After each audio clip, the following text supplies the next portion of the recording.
Hello everyone, I hope आप सभी ठीक होंगे। ये आपकी बीएससी थर्ड ईयर की 5th सेमेस्टर की क्लास है जिसमें आपकी यूनिट फर्स्ट चल रही है। लास्ट लेक्चर में हमने कवर किया था respiration in Euglena, mode of nutrition in Euglena, और आज हम पढ़ने वाले हैं osmoregulation and excretion in Euglena. Euglena में आस्मो रेगुलेशन होता कैसे है। आस्मो रेगुलेशन, आस्मो का जो मतलब होता है या आस्मोसिस की एक्टिविटी से होता है। आस्मोसिस जो होता है या हायर कंसंट्रेशन से लो कंसंट्रेशन की ओर होता है। किसी भी चीज़ का हायर कंसंट्रेशन से लो कंसंट्रेशन की ओर जो मटेरियल का एक्सचेंज होता है उसे ही आस्मोसिस कहते हैं। आस्मोसिस की प्रोसेस में पेलिकल ही एक ऐसा पार्ट होता है जो आस्मोसिस की एक्टिविटी को कंप्लीट करता है या आस्मो रेगुलेशन को कंप्लीट करता है। यूग्लिना जो होते हैं ये फ्रेश वाटर या मैराइन वाटर में प्रेजेंट होते हैं। मान लीजिए एक बीकर है और इसमें फ्रेश वाटर या मैराइन कुछ भी वाटर इसमें फिल है और ये इसका पेलिकल है, ये इसका लार्ज फ्लैजिला और ये स्मॉल फ्लैजिला है। और ये जो छोटे पार्ट दिखते हैं इसे बोलते हैं एसेसरी वैक्यूल, और ये जो लार्ज पार्ट है और इसे बोलते हैं कंट्रैक्टाइल वैक्यूल। यूग्लिना जो कि वाटर में प्रेजेंट है।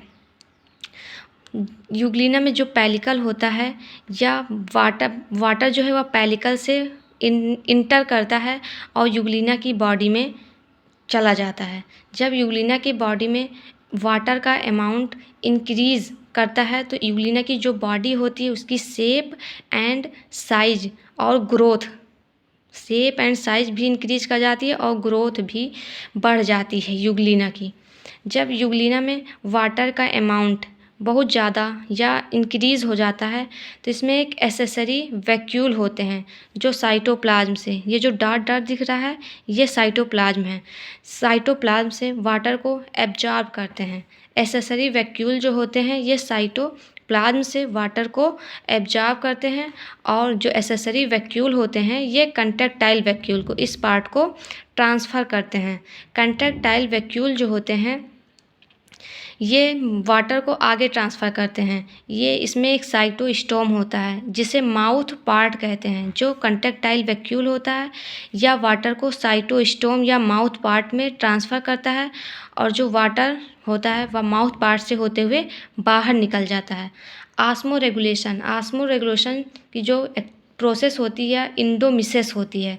इसे इंडो आस्मोसिस भी बोलते हैं क्योंकि ये जिसकी प्रोसेस होती है या बाहर से अंदर की तरफ होती है। आस्मो रेगुलेशन की जो प्रोसेस होती है वह बाहर से अंदर की तरफ होती है। पहले वाटर जो होता है वह पेलिकल से होते हुए यूग्लिना की बॉडी में इंटर करता है। जब यूग्लिना की बॉडी में वाटर का अमाउंट इंक्रीज़ कर जाता है तो यूग्लिना की जो बॉडी होती है उसकी शेप एंड साइज भी इंक्रीज कर जाती है और यूग्लिना की बॉडी भी ग्रोथ कर जाती है। फिर साइटोप्लाज्म जो होते हैं ये इसमें जो एसेसरी वैक्यूल होते हैं वह साइटोप्लाज्म या यूग्लिना की बॉडी से वाटर को एब्जॉर्ब कर लेते हैं।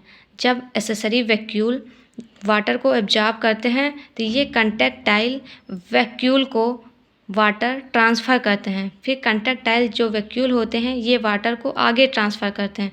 आगे ट्रांसफ़र करने के लिए इसमें एक साइटोस्टोम होता है जिसे माउथ पार्ट भी कहते हैं या माउथ पोर भी कहते हैं। तो साइटोस्टोम में वाटर ट्रांसफ़र होता है, साइटोस्टोम से होते हुए वाटर बाहर निकल जाता है। जिस प्रकार हमारे हार्ट में डायस्टोल एंड सिस्टोल प्रोसेस होती है, डायस्टोल में जो होता है इंक्रीज वॉल्यूम जो होता है वह इंक्रीज़ करता है और सिस्टोल में वॉल्यूम जो होते हैं वे डिक्रीज़ करते हैं। वैसे जब एसेसरी वैक्यूल जो होते हैं कंट्रैक्टाइल वैक्यूल को वाटर ट्रांसफ़र करते हैं तो जो कंट्रैक्टाइल वैक्यूल होते हैं इसका सरफेस या वॉल्यूम जो है या इंक्रीज कर जाता है और इसमें वाटर और ज़्यादा चले जाते हैं। जब कंट्रैक्टाइल वैक्यूल में वाटर का अमाउंट और बढ़ता है तो यह डायस्टोल प्रोसेस करता है। जो कंट्रैक्टाइल वैक्यूल होते हैं ये और लार्ज हो जाते हैं, इनका सरफेस या वॉल्यूम इंक्रीज कर जाता है तो इसे डायस्टोल प्रोसेस बोलते हैं। फिर डाइस्टोल प्रोसेस के बाद जो कंट्रैक्टाइल वैक्यूल होते हैं, फिर ये वाटर को आगे ट्रांसफ़र करते हैं, फिर इसे साइटोस्टोम में ट्रांसफ़र करेंगे। साइटोस्टोम जो होते हैं, इसमें जब वाटर ट्रांसफ़र होता है तो ये माउथ पार्ट इसे बोलते हैं, तो ये पानी बाहर निकालता है। साइटोस्टोम में जब पानी बाहर साइटोस्टोम से जब पानी बाहर निकलता है तो इसमें सिस्टोल, इसे सिस्टोल प्रोसेस बोलते हैं, क्योंकि जब पानी बाहर निकलेगा तो वो पिचक जाएगा और साइटोस्टोल में जो वॉल्यूम होता है वह डिक्रीज़ होता है। आस्मो रेगुलेशन में यही प्रोसेस होती है कि वाटर पहले पेलिकल के थ्रू अंदर जाएगा यूग्लिना की बॉडी में। यूग्लिना की बॉडी में जब वाटर के अमाउंट या वाटर मॉलिक्यूल बहुत ज़्यादा इंक्रीज़ हो जाते हैं तो फिर उसे एसेसरी वैक्यूल एब्जॉर्ब करते हैं। एसेसरी वैक्यूल जो होते हैं वह कंट्रैक्टाइल वैक्यूल एब्जॉर्ब करते हैं। कंट्रैक्टाइल वैक्यूल जो होते हैं वाटर को आगे ट्रांसफ़र करते हैं। वह उस पार्ट का नाम होता है साइटोस्टोम। साइटोस्टोम जो होता है उस वाटर को आगे, फिर वाटर आगे बाहर की ओर निकल जाता है। यही आस्मो रेगुलेशन में यही प्रोसेस होती है।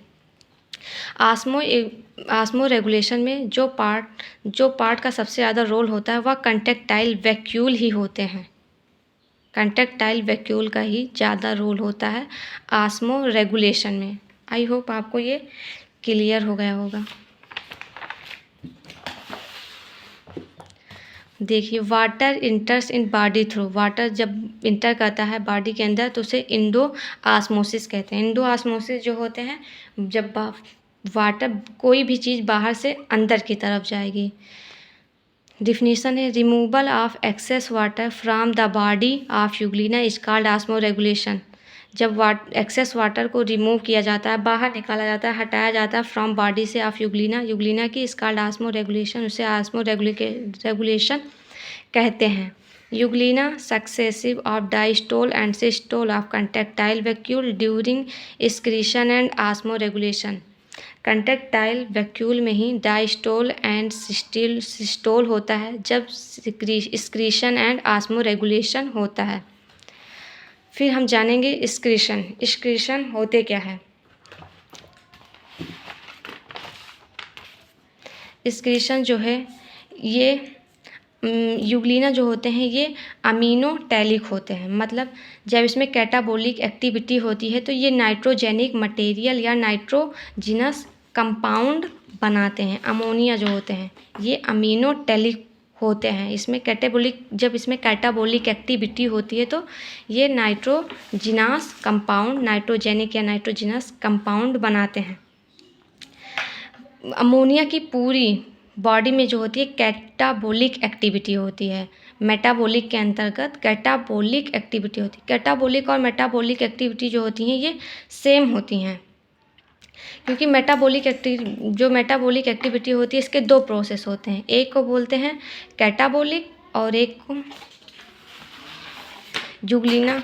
जैसे जान लीजिए ये यूग्लिना की बॉडी है। यूग्लिना की बॉडी में जो होती हैं कैटाबोलिक एक्टिविटी होती हैं जो कि मेटाबोलिक के अंतर्गत होती हैं। मेटाबोलिक के दो प्रोसेस होते हैं, एक को बोलते हैं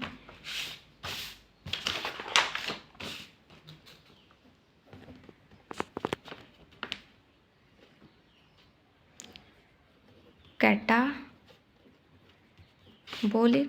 और दूसरे को बोलते हैं एनाबोलिक। मेटाबोलिक की जो होती है दो एक्टिविटी होती है, दो प्रोसेस होते हैं, एक को बोलते हैं कैटाबोलिक और एक को बोलते हैं एनाबोलिक। एनाबोलिक जो होते हैं ये छोटे छोटे मॉलिक्यूल से मिलकर बड़े मॉलिक्यूल बनाते हैं, और कैटाबोलिक जो होते हैं ये छोटे छोटे मॉलिक्यूल को बनाते हैं बड़े मॉलिक्यूल से, छोटे छोटे मॉलिक्यूल को बनाते हैं बड़े मॉलिक्यूल से। जैसे फोटोसिंथेसिस की जो प्रोसेस होती है उसमें कार्बन डाइऑक्साइड प्लस H2O और सनलाइट क्लोरोफिल की प्रोसेस होती है तो बनता है C6H12O6 प्लस O2। जब हम इसे बैलेंस करेंगे तो यहाँ 6 आएगा और यहाँ आएगा 12। तो ये छोटे छोटे मॉलिक्यूल से जो होते हैं ये बनाते हैं एनाबॉलिक जो होते हैं छोटे छोटे मालिक्यूल से मिलकर बनाते हैं बड़े मालिक्यूल। इस प्रोसेस को बोलते हैं एनाबॉलिक। और कैटाबॉलिक जो होते हैं वे छोटे छोटे मालिक्यूल को बनाते हैं बड़े मालिक्यूल से। छोटे छोटे मालिक्यूल को बनाते हैं बड़े बड़े मालिक्यूल से, जो है वो छोटे छोटे मालिक्यूल को बनाते हैं। इससे बनेगा CO2 प्लस H2O। इस प्रोसेस को बोलते हैं कैटाबॉलिक।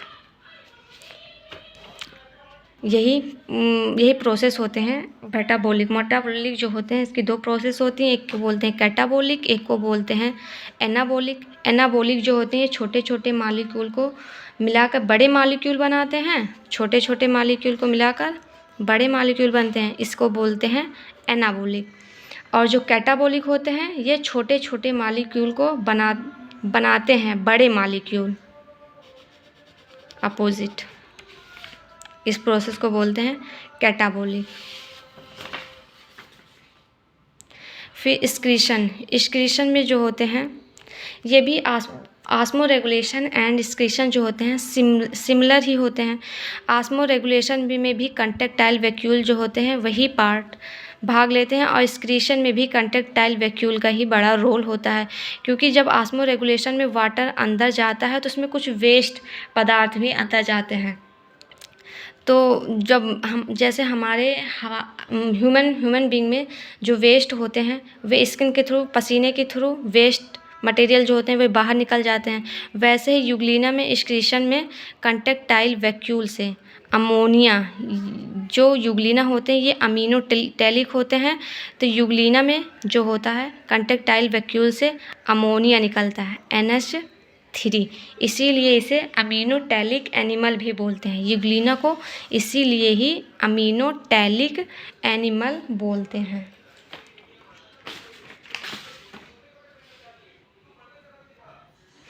और ये यूग्लिना में जो होता है एक्सो ऑस्मोसिस होता है, क्योंकि इसमें अंदर से बाहर की ओर निकलता है। यूग्लिना में जो एक्टिविटी या जो प्रोसेस होती है उसे एक्सो ऑस्मोसिस बोलते हैं, क्योंकि अमोनिया जो हो ये अंदर से बाहर की ओर निकल रहा है, इसीलिए इसे एक्सो ऑस्मोसिस बोलते हैं। आई होप आपको ये क्लियर हो गया होगा। एक्सक्रीशन क्या होते हैं। अब हम पढ़ेंगे रिप्रोडक्शन इन यूग्लिना। यूग्लिना में रिप्रोडक्शन कैसे होता है। यूग्लिना में रिप्रोडक्शन तो 4 टाइप से होते हैं, फाइनली 3 इंपॉर्टेंट है। पहला है बाइनरी फिजन, फिर है मल्टीपल फिजन, फिर है पाल्मेला स्टेज। बाइनरी फिजन मतलब होता है स्प्लिटिंग, किसी चीज़ का टूटना, स्प्लिट होना। बाइनरी बाई मतलब 2, किसी 2 चीज़ों का स्प्लिट होना, किसी 2 चीज़ों का टूटना। बाइनरी फ्यूजन जो होता है या फेरेबल कंडीशन में होता है। फेरेबल कंडीशन ऐसे होता है जैसे कोई अगर टेम्परेचर है तो वह यूग्लिना जिस टेम्परेचर को रिक्वायर्ड करता है वही टेम्परेचर रहना चाहिए। जैसे यूग्लिना जिस टेम्परेचर में रह सकता है वही टेम्परेचर ही उसे चाहिए, इसी को फेरेबल कंडीशन बोलते हैं। अगर यूग्लिना को फूड चाहिए, यूग्लिना को जितने अमाउंट में या जितनी उसकी प्रचुर मात्रा है खाने की उतना ही फूड चाहिए, इसी को फेरेबल कंडीशन कहते हैं। जब अपने अनुकूल परिस्थिति होती है, हमारे हिसाब से परिस्थिति होती है तो उसे बोलते हैं फेरेबल कंडीशन।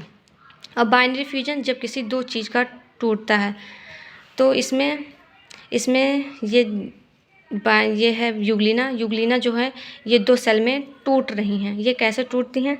यूग्लिना में जो होता है इसमें कैरियोकाइनेसिस और साइटोकाइनेसिस। कैरियोकाइनेसिस जो होता है इसमें न्यूक्लियस का डिवीज़न होता है, और साइटोकाइनेसिस में जो होते हैं सेल या साइटोप्लाज्म का डिवीज़न होता है। फर्स्ट पार्ट कैरियोकाइनेसिस, ये एक पेरेंट सेल है।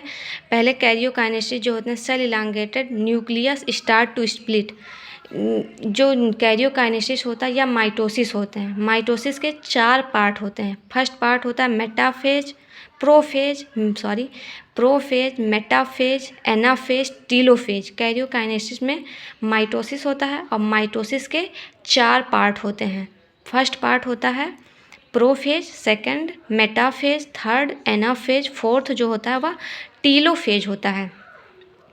फर्स्ट फर्स्ट ऑफ ऑल पहले जो होते हैं न्यूक्लियस का डिवीजन होता है कैरियोकाइनेसिस में। देखिए ये है प्रोफेज के बाद आता है मेटाफेज। मेटाफेज में न्यूक्लियस जो है वह स्प्लिट होना स्टार्ट हो गया है। न्यूक्लियस जो है न्यूक्लियर मेम्ब्रेन अभी बची हुई है, बाकी जो है न्यूक्लियस अलग हो चुके हैं और इसमें जो है 2 फ्लैजिला भी आ चुके हैं। फिर मेटाफेज के बाद आता है एनाफेज। एनाफेज में जो है न्यूक्लियस जो है वह डिवाइड हो चुका है। मेटाफेज में न्यूक्लियस जो होता है वह डिवाइड तो हुआ होता है लेकिन उसकी न्यूक्लियर मेम्ब्रेन रहती है। लेकिन एनाफेज में न्यूक्लियस कम्प्लीटली डिवाइड हो जाते हैं लेकिन सेल अभी तक डिवाइड नहीं हुई है, सेल अभी बची रहती है। सेल जो होती हैं वे टीलोफेज में डिवाइड होती हैं और उसका साइटोप्लाज्म भी डिवाइड हो जाता है और 2 डाटर न्यूक्लियाई कंप्लीट हो जाती हैं। बाइनरी फ्यूजन में 2 डाटर न्यूक्लियाई ऐसे ही बनती हैं। फिर सेकंड आता है मल्टीपल फ्यूजन। मल्टीपल फ्यूजन क्या होते हैं? मल्टीपल फ्यूजन जिसमें बहुत सारे स्प्लिटिंग होते हैं, बहुत सारे। मल्टीपल मतलब बहुत सारे, फ्यूजन मतलब होते हैं स्प्लिट। जब बहुत सारे सेल या न्यूक्लियस स्प्लिट होते हैं तो उसे मल्टीपल फ्यूजन कहते हैं। मल्टीपल फ्यूजन जो होता है यह अनफेवरेबल कंडीशन में होती है, जब परिस्थिति हमारे अनुकूल ना हो। जैसे हमें जितना टेम्परेचर चाहिए वो हमें टेम्परेचर ना मिले, अगर हमें इतना भोजन चाहिए या उससे कम मिल रहा है या उससे ज़्यादा मिल रहा है, टेम्परेचर हमें इतना चाहिए या उससे कम मिल रहा है, इससे ज़्यादा मिल रहा है, परिस्थिति हमारे अनुकूल नहीं है, तो उसे अनफेवरेबल कंडीशन कहते हैं। इसमें यूग्लिना जो होता है वह रेस्टिंग स्टेज में होता है और फ्लैजिला जो होते हैं वह डिसअपियर हो जाते हैं। फ्लैजिला जो होते हैं वो गायब हो जाते हैं। फॉर्मेशन अराउंड म्यूसिलेजिनस सीथ और यूग्लिना के, जैसे ये यूग्लिना है, मान लीजिए ये यूग्लिना है और यूग्लिना के चारों तरफ म्यूसिलेजिनस सीथ का फॉर्मेशन हो जाता है जिसे इनसाइटेड फॉर्म बोलते हैं। इनसाइटेड फॉर्म वहाँ होता है जब यूग्लिना जो है अगर अनफेवरेबल कंडीशन है तो यूग्लिना खुद को सेव करेगा, बचाएगा कि हम अपने आप को अनफेवरेबल कंडीशन से भोजन या टेम्परेचर से कैसे बचाएं। इसी को इनसाइटेड फॉर्म कहते हैं। तो वो अपने साइड कोई ना कोई दीवार कुछ तो बनाएगा ना अपने आप को बचाने के लिए। तो यूग्लिना जो होता है इसमें म्यूसिलेजिनस सीथ का फॉर्मेशन होता है जिससे वह अनफेवरेबल कंडीशन है तो टेम्परेचर या तो कम होगा या तो ज़्यादा होगा, भोजन की प्रचुर मात्रा नहीं मिलेगी, तो वह अपने आप को सेव करने के लिए कुछ तो करेगा। इसीलिए इसमें म्यूसिलेजिनस सीथ का फॉर्मेशन होता है जिसे इनसाइटेड फॉर्म भी बोलते हैं, जिससे यूग्लिना अपने आप को सेफ रखता है। और इसमें लॉन्गिट्यूडिनली डिवाइड होते हैं। जो यूग्लिना का डिवीजन होता है लॉन्गिट्यूडिनली डिवीज़न होता है और 32 डाटर सेल बनती हैं। इसमें 32 यूग्लिना बनते हैं। मल्टीपल फ्यूजन में 32 डाटर सेल या 32 यूग्लिना का फॉर्मेशन होता है। फिर थर्ड आता है पाल्मेला स्टेज। पाल्मेला स्टेज में 2 यूग्लिना होते हैं। दोनों यूग्लिना में पहले जो फ्लैजिला होता है वह डिसअपियर हो जाता है, फिर दोनों यूग्लिना ज्वाइंट हो जाते हैं और कोई एक सीथ या कोई एक केस का फॉर्मेशन करते हैं जिसे पाल्मेला स्टेज कहते हैं। पाल्मेला स्टेज में पहले यूग्लिना का जो फ्लैजिला होता है वह डिसअपियर हो जाता है, फिर दोनों यूग्लिना आपस में ज्वाइंट हो जाते हैं। ज्वाइंट होने के बाद वह एक केज या सीथ का फॉर्मेशन करते हैं जिसे पाल्मेला स्टेज बोलते हैं। और इसमें एक 4th स्टेज भी होती है जिसे इनसाइटमेंट स्टेज भी बोलते हैं, इसमें ये भी अनफेवरेबल कंडीशन, जब कोई अनफेवरेबल कंडीशन आती है तो जो यूग्लिना होता है वह अपने आप को एक केज या एक सीथ में कवर कर लेता है।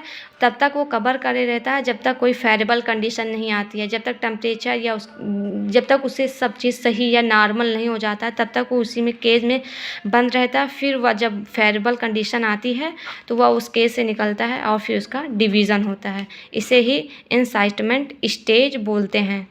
जो रिप्रोडक्शन इन यूग्लिना है इसमें 4th स्टेज होती हैं binary fusion, multiple fusion, palmella stage और 4th यहाँ लिख लीजिए।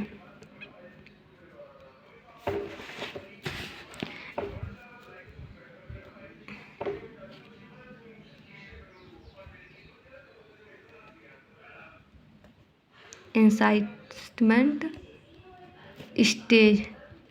इंसाइटमेंट स्टेज जो होती हैं, इसमें जो युगलिना होता है, जब इसमें अनफेरेबल कंडीशन होती है, वह युगलिना अपने आप को किसी केज या सीथ में बंद कर लेता है। जब तक कि फेरेबल कंडीशन ना जाए तब तक वो उससे निकलता नहीं, उस केज या सीथ से निकलता नहीं है।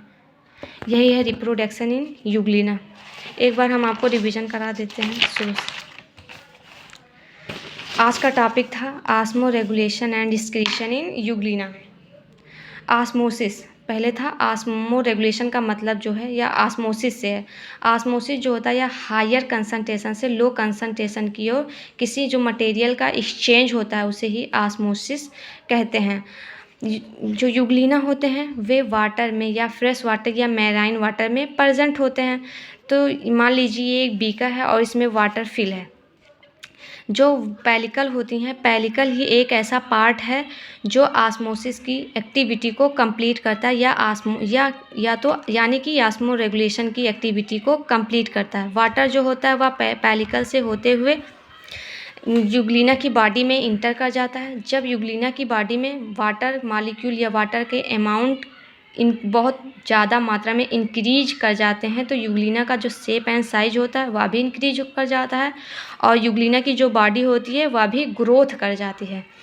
फिर इसमें आते हैं एक आर्गन या एक पार्ट होता है जिसे हम कंट्रैक्टाइल वैक्यूल कहते हैं। कंट्रैक्टाइल वैक्यूल दो होते हैं, एक लार्ज कंट्रैक्टाइल वैक्यूल जो बड़ा वाला उसे लार्ज बोलते हैं और जो छोटा है उसे एक्सेसरी कंट्रैक्टाइल वैक्यूल बोलते हैं।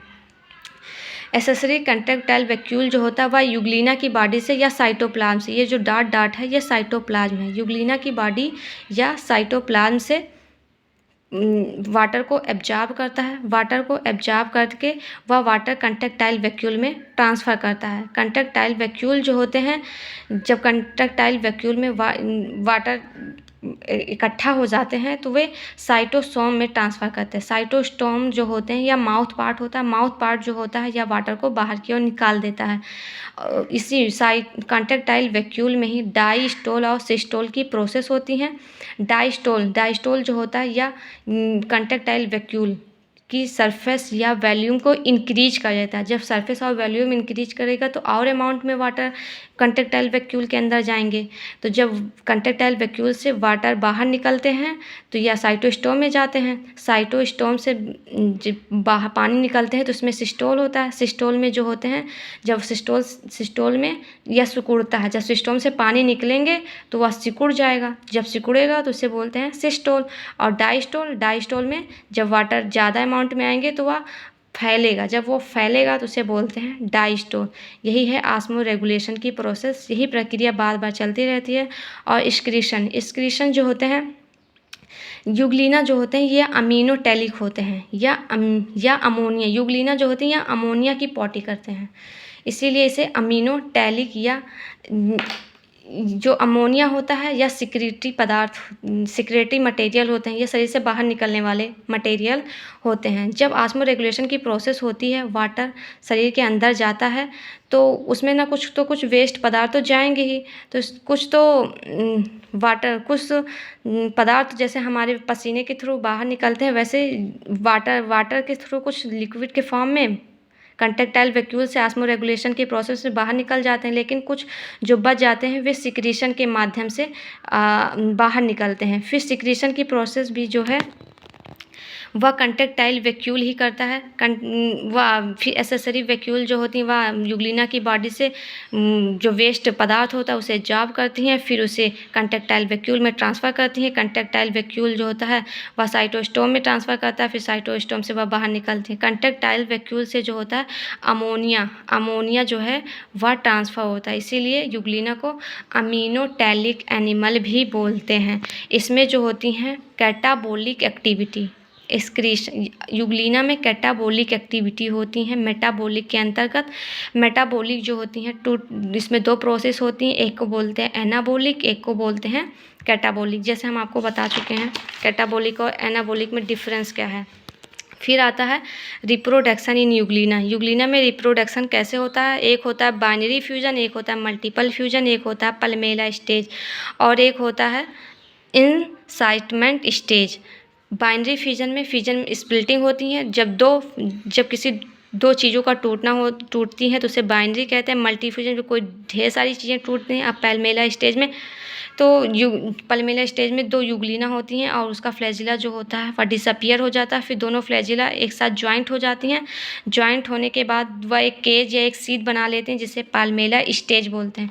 और इंसाइटमेंट स्टेज वह होती हैं जब युगलिना जब अनफेरेबल कंडीशन आती है तो युगलिना अपने आप को सेफ रखने के लिए किसी केज या सीथ में अपने आप को कवर कर लेता है, और जब फेरेबल कंडीशन आती है तो वह उससे बाहर निकलता है। फिर उसका डिवीज़न होता है, उसी को ही इंसाइटमेंट स्टेज बोलते हैं। और मल्टीपल स्टेज भी बता चुके हैं, पैल्मेला भी बता चुके हैं, बाइनरी फिजन भी बता चुके हैं। इसमें माइटोसिस होता है और माइटोसिस में चार प्रोसेस होती हैं। एक को बोलते हैं प्रोफेज, मेटाफेज, एनाफेज, टीलोफेज। और टीलोफेज में जो होता है साइटोप्लाज्म जो होता है डिवीजन होता है और 2 डॉटर सेल का फॉर्मेशन होता है। आई होप आपको ये क्लियर हो गया होगा। Please like, share and subscribe. Thank you so much watching this video.